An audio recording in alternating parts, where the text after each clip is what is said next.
Halo dan selamat bergabung kembali teman-teman netizen atau warganet ke konten kedua dari channel YouTube Bola Bung Binder hari ini. Jika di konten pertama saya memberikan preview dari pertandingan final Piala FA musim ini antara Chelsea versus Liverpool, maka di konten kedua ini saya ingin memberikan preview dari pertandingan Timnas Indonesia lawan Timnas Myanmar dari lanjutan perjuangan Timnas Indonesia di SEA Games tahun ini yang akan dimainkan besok sore pukul 4 waktu Indonesia Barat. Seperti yang kita ketahui bahwa Timnas Indonesia untuk sementara ini berada di peringkat nomor 2 di grup A, sedangkan Timnas Myanmar berada di peringkat nomor 3.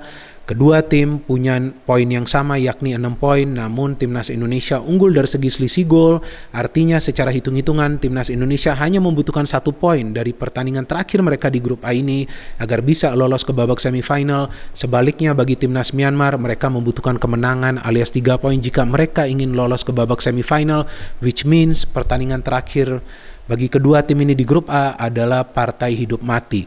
Tentu akan menegangkan bagi kita semua menyaksikan pertandingan terakhir ini kan teman-teman di grup A. Ya, tapi saya harapkan hanya kita sajalah sebagai supporter dan juga pecinta dari Timnas Indonesia yang tegang menonton pertandingan ini. Jangan sampai para pemain yang tegang. Karena faktanya di pertandingan sebelumnya lawan Timnas Filipina terlihat ketika para pemain itu bermain dengan tenang, maka chemistry di antara para pemain itu terjalin dengan rapi. Sehingga para pemain dari timnas kita bisa menciptakan begitu banyak peluang di pertandingan lawan timnas Filipina. Maka itu seharusnya kita bisa menang dengan jumlah gol yang lebih banyak lagi.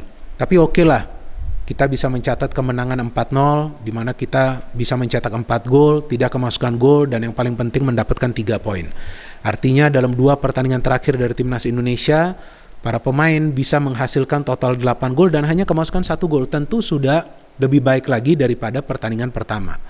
Walaupun dari segi permainan, seperti yang saya jelaskan juga di konten review dari pertandingan tersebut, bahwa memang masih ada sejumlah kesalahan yang terjadi pada saat coba untuk memberikan umpan, pada saat mengontrol bola, dan juga pada saat melakukan pressing. Tapi kan sudah jauh berkurang dibandingkan pada saat Timnas Indonesia lawan Vietnam dan juga lawan Timor Leste. Ya, artinya memang para pemain sekarang sudah memahami apa yang perlu mereka lakukan berdasarkan taktik yang diterapkan oleh Coach Sintayong. Dan uniknya itu kan lawan Timnas Filipina ada 2 taktik yang berbeda kan di setiap babak, tapi tetap saja rapi kan permainan dari para pemain. Ya, artinya para pemain itu menikmati jalannya pertandingan. Itu kuncinya teman-teman. Ketika ketegangan itu lepas dari para pemain, maka mereka akan bisa berpikir secara jernih. Ketika mereka bisa berpikir secara jernih, artinya mereka paham kemana mereka harus mengoper bola, mereka paham bagaimana caranya mereka perlu menutup ruang gerak dari para pemain tim lawan, mereka paham kapan mereka harus melakukan tackling, kapan mereka harus lebih sering menutup ruang gerak dari para pemain tim lawan dengan menutup area, dan mereka juga paham bagaimana caranya mereka perlu membangun transisi positif yang cepat ketika para pemain dari tim lawan itu out of position, dan itu mereka lakukan dengan baik lawan Timnas Filipina. Nah, sekarang ini kan lawan Timnas Myanmar. Teman-teman ada yang nonton nggak pertandingan dari Timnas Myanmar? Nah, saya nonton 2 kali. Yang pertama lawan Timor Leste, yang kedua lawan Vietnam. Lawan Timor Leste, memang para pemain dari Timnas Myanmar itu keluar all out attack. Pada saat mereka keluar all out attack, yang saya perhatikan para pemain dari Timor Leste itu beberapa kali bisa membangun counter yang menyulitkan para pemain Timnas Myanmar, sehingga para pemain Timor Leste itu mendapatkan banyak peluang. Kemudian ketika lawan Timnas Vietnam, pada saat para pemain Myanmar itu hanya bertahan dan mengandalkan counter, ya saya tidak melihat sih para pemain dari Myanmar bisa membangun counter yang rapi. Bisa terus diblok oleh para pemain dari Timnas Vietnam. Dan setelah mereka bertahan secara solid, akhirnya mereka kemasukan gol. Kenapa? Ya karena para pemain Vietnam mulai melakukan pergerakan-pergerakan tanpa bola seperti yang mereka lakukan juga di pertandingan lawan Timnas Indonesia, sehingga Vietnam bisa mencetak 3 gol di babak kedua itu kan. Saya sudah jelaskan juga itu di konten review dari pertandingan antara Timnas Indonesia lawan Timnas Vietnam. Bagaimana caranya Vietnam bisa menang dan mencetak 3 gol di babak kedua? Karena positioning play, movement of the ball, itu juga yang dilakukan oleh para pemain Vietnam di babak kedua lawan Myanmar. Sehingga peluang mereka jauh lebih banyak di babak kedua, dan akhirnya pemain mereka bisa mencetak gol di menit ke-76 ketika pemain tersebut tidak terkawal sama sekali di dalam kotak penalti. Nah, Myanmar ini kalau saya perhatikan para pemainnya seperti robot, gak ada capeknya teman-teman. Kalau dari segi fisik terlihat mereka kuat, dari segi stamina terlihat mereka prima. Tapi dari segi recovery, pada saat mereka sudah keluar menyerang, saya melihat mereka sering terlambat untuk turun ke posisi semula. Nah, itu yang bisa dimanfaatkan oleh para pemain kita. Dari segi hitung-hitungannya, memang timnas Indonesia hanya membutuhkan 1 poin. Ya, kalau kita berpikir, ya lebih baik bertahan aja deh. Kan dapat 1 poin, terus kita lolos kan. Tapi justru kalau kita bertahan itu bahaya banget. Karena itu yang akan memberikan ruang kepada para pemain timnas Myanmar untuk mendominasi jalannya pertandingan. Dan nanti ketika mereka sudah mendapatkan momentum di pertandingan tersebut, tentu mereka akan menyulitkan para pemain kita juga untuk membangun transisi counter attack. Seperti apa yang dilakukan juga oleh para pemain timnas Vietnam ketika para pemain kita sulit untuk membangun counter attack. Ya, saya tidak akan kaget juga sih jika Coach Shin Tae-yong kembali menerapkan taktik menyerang di pertandingan ini dari awal. Tapi ya, lawan Myanmar ini menurut saya yang paling penting staying power dari para pemain kita harus bagus. Karena Myanmar ini fisiknya benar-benar luar biasa deh. Banyak yang menilai bahwa kekalahan Filipina karena para pemain itu fisiknya gak kuat. Ya, saya tidak sepakat sih dengan itu, karena saya melihat para pemain dari Filipina masih konsisten membangun serangan ke ruang pertahanan kita. Tapi mereka tidak punya ide untuk membongkar pertahanan kita. Kenapa? Karena sebelum mereka masuk ke pertahanan, mereka sudah berhadapan dengan clock.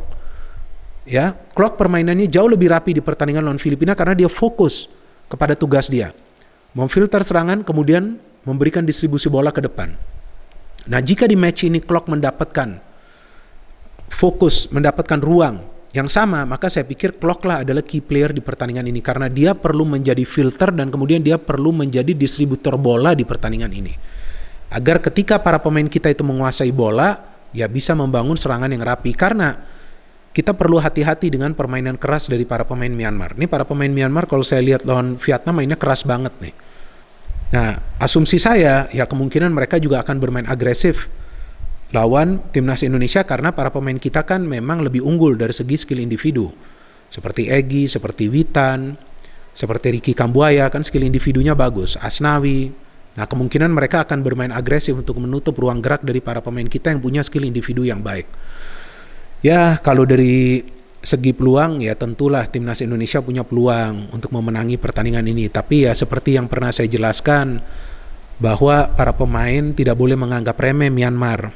Kan pada awal ketika saya membuat konten pertama tentang SEA Games kan saya jelaskan yang judulnya itu target emas timnas Indonesia, bahwa walaupun dari segi kekuatan di grup A ini tim yang kuat adalah Vietnam dan Indonesia, tapi tim-tim lainnya nggak boleh diremehkan. Seperti Timor Leste, kemudian Filipina, fine kita memang bisa menang, tapi kan gak gampang juga kita menang.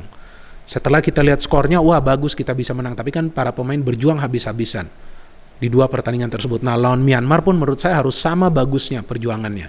Dan harus bisa mengatur tempo, jangan sampai keluar all out di awal, tiba-tiba nanti kendor di babak kedua. Itu juga perlu diperhatikan, karena kan sekarang waktu istirahatnya lebih berkurang nih. Nah, ini yang benar-benar perlu dijaga. Dari para pemain timnas Indonesia, ritme permainan itu yang perlu dijaga. Jangan sampai ngegas di awal nanti kendor di akhir. Nah, bisa saja nanti para pemain dari Myanmar itu mengambil kesempatan. Dan juga fokus dan konsentrasi perlu 110%. Jangankan 100%, 110%. Karena ini partai hidup mati, tidak boleh kalah. Apalagi pelatih dari Myanmar ini Velizar Popov ya. Ini pelatih yang sebelumnya juga berhasil membawa Myanmar mendapatkan medali perunggu pada SEA Games tahun 2019 lalu. Kita lawan mereka di semifinal dan kita lolos. Ya, artinya ya dia sudah kurang lebih mengetahui lah bagaimana caranya untuk bermain di SEA Games dan bagaimana caranya untuk membawa timnya mendapatkan hasil yang positif. Maka itu saya pikir di final match ini juga sama beratnya pertandingan bagi timnas Indonesia. Ya tentu saya merasa bahwa timnas Indonesia punya kemampuan untuk memenangi pertandingan ini, tapi taktiknya harus pas dengan para pemain harus tampil tenang. Dan seperti yang saya berkali-kali tegaskan bahwa sehebat apapun pelatih itu, sehebat apapun taktik dari pelatih itu, tapi para pemain itu harus perform, harus bisa menerjemahkan taktik dari pelatih tersebut di atas lapangan agar tim tersebut bisa bermain secara taktis. Hanya taktik yang bisa memenangi sebuah tim di sebuah pertandingan yang sangat ketat seperti yang nanti akan terjadi di pertandingan terakhir ini di grup A antara timnas Indonesia lawan timnas Myanmar. Kita boleh optimis, tapi kita jangan overconfident, kita tetap low profile, dan kita harapkan timnas kita bisa lolos ke babak semifinal. Nanti kita lihat lawan kita di babak semifinal siapa. Dan ketika sudah lolos dari semifinal, ya baru nanti kita bicara soal juara ya. Untuk sementara ini fokus dulu match per match. Pertandingan ke pertandingan dulu. Kalau sudah bisa lolos dari grup, sudah bagus. Kalau sudah bisa lolos dari semifinal, sudah fantastis. Tinggal nanti final kita perlu menang. No hate, only football. Salam sepak bola.